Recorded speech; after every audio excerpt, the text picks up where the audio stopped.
day 2 of the Dubai Airshow, and it's busier than ever before with lots of visitors coming in to see what's happening in the halls and happening out there on the static park. There's new exciting news, especially for business jet followers. Stick with us.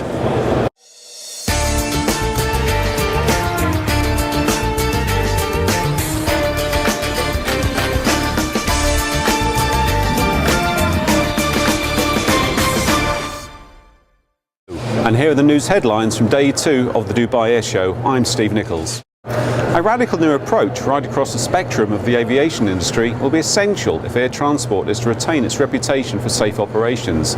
That was the stark warning issued to delegates at the first ever Gulf aviation training event held alongside the Dubai Airshow.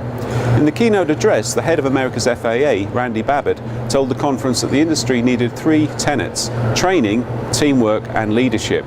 The event continues today. Abu Dhabi's Dubai Aerospace subsidiary Strata has made another major step forward to achieving its goal of becoming a world-class aerostructures provider when it signed an agreement to become a direct supplier to Boeing. Strata is due to begin supplying 787 spoilers from next year through FACC. In a second agreement, Mubadala's military MRO business AMROC said it is working in partnership with Boeing's defence business to provide support to military aviation platforms in the UAE such as Apaches, Chinooks and C-17s. More big money deals were signed at the show, with Kuwaiti aircraft leasing business Alafco opting to spend $4.6 billion for 50 of the Airbus A320neos.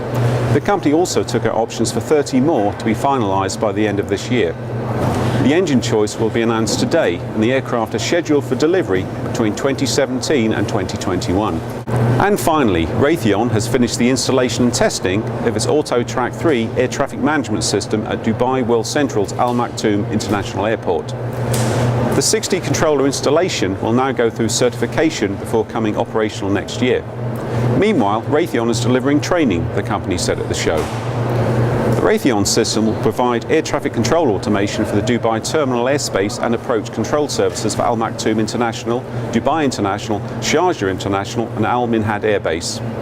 It will also support tower operations at Dubai International and Al Maktoum International Airports. And now we go outside to Alan Peaford, who seems like he's getting the red carpet treatment. When we talk about business jets for the Middle East market, we usually think about Gulfstreams or Bombardier Globals, BBJs or Airbus corporate jets. But they're laying out the red carpet today for the smallest business jet in the world, the Eclipse 200. $2.2 million. And today, the aircraft's been certified by the UAE Civil Aviation Authorities. Why don't we take a look inside? So certification for the UAE for the Eclipse, you must be really pleased about that. We're very excited.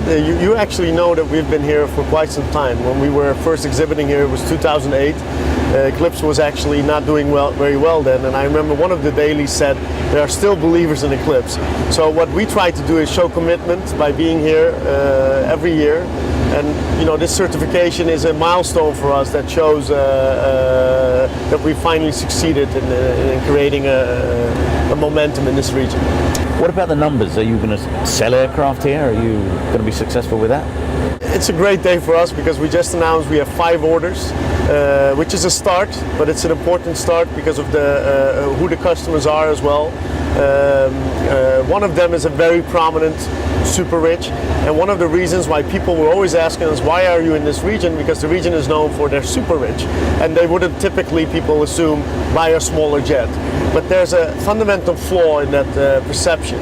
It's that people buy their aircraft based on, you know, the bigger their budget, the bigger the aircraft they buy, and this proves that a lot of people can own a Boeing business jet and at the same time decide to buy a functional tool like the Eclipse 500.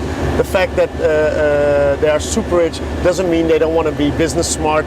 That doesn't mean that they don't want to be efficient. So in many ways we feel vindicated today, and it validates our concept for this region. I have no doubt we'll be tremendously successful in this region. You know, of course, that the concept of the Eclipse is a personal jet. It's what comes closest to a flying car. And in every industry we see this personalization, whether it's theater going to TV or communication going to the cell phones, or the big mainstream computers going to the personal computer. It's all part of the same human desire to personalize things, to individualize things. And we hadn't seen this in the aviation industry. We were going to larger body aircraft, which is a trend that is continuing right now, but we didn't see the other end of the trend, which is the personalization. And Eclipse was created by a lot of very smart people like Bill Gates, who had the vision to do this. And Eclipse is a success. It is a reality. It's no longer a promise. It's no longer a vision. It is here today. And the basic assumptions of the Eclipse are true. There is a need for personalized air travel, and the Eclipse answers that need.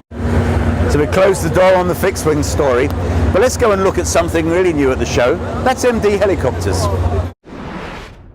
This particular helicopter is in current operation in an EMS role in the United Kingdom. Has been there for over 8 years, and we've had a few aircraft in this particular part of the world that have been also in EMS operations. Particularly, we have 2 ships in Doha. This particular aircraft is configured in a HEMS operation, helicopter EMS operation. This configuration has a stretcher for a patient on board, as well as 2 caregivers, single pilot IFR. The aircraft itself has a flat floor, which enables you to have much versatility with respect to configuration changes and ease of egress and ingress into the aircraft. It's a safer helicopter for EMS operations because it doesn't have a tail rotor system.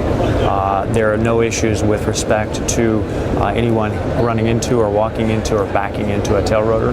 21% of all helicopter accidents happen because of ground events, basically people walking into the tail rotor system. This particular aircraft has the NOTAR system. It's a patent for MD helicopters. It's been patented since 1995. And I'm back in the halls, which is still buzzing with visitors to the exhibitor stands, and we managed to catch up with a few ourselves. An air show is always full of big boys and their toys, and toys don't get much bigger than this. This is Boeing's F-15 Strike Eagle simulator. The simulator that we have here is our advanced cockpit crew station demonstrator. And what we're doing with the simulator here is we're demonstrating the most recent capability improvements of the F-15, which are the AESA radar, the large format display, and the fly-by-wire capabilities of the newest F-15s. This is a very realistic simulation of the actual F-15 experience. So the large area display is 11 by 19 inches, and it's a touchscreen display with drag and drop capabilities. So what it allows us to do is take a display like this and drag and drop it up to the top. The top 3 screens here are a working portion of the screen, and the bottom 5 add enhanced situational awareness for the aircrew. Business executives want to get from A to B as quickly as possible, but they want some creature comforts as well, and a bit of entertainment, and that's where the Rockwell Collins venue system comes in. This system is the Rockwell Collins venue cabin management system. It's aimed at the business aviation community, VIP and corporate aircraft users. It's a high definition system using the uncompressed quality of the high definition, and this is already flying more than 100 aircraft today. So this system can do all the audio, video, on-demand entertainment for the passengers in the cabin, and at the same time they can control the whole cabin, lighting, temperature, shading of the windows. We also have a remote control on the passenger device. So this system is very friendly with passenger own device, iPod, iPhone, and they can use it to control the system as well as see information from the system, like the movie mapper as well. Thanks, Steve. And when you watch a movie, you want a nice cup of coffee to go with it. So which better company to go to than Italians Iacobucci? We are a worldwide leader in the supply of coffee makers and espresso makers. We are on board of all top world airlines, such as Emirates, the sole supplier for espresso maker for the 787. And we are on board of also A380 and all the fleet. We can provide espresso machines, coffee maker, and we are the only one supplier able to provide a double espresso machine. As you can see, it is able to serve 2 espresso at the same time, and we don't have any competition on that. Well, we come from Italy, so we love espresso. This is part of our culture. So we really want passengers to enjoy the real espresso on board. So when we come to the air show, we really like to serve our best coffee to everyone. Salute! Well, that was almost as mouth-watering as the jets we've been looking at today, and we've got plenty more for good taste tomorrow. So come back to us then.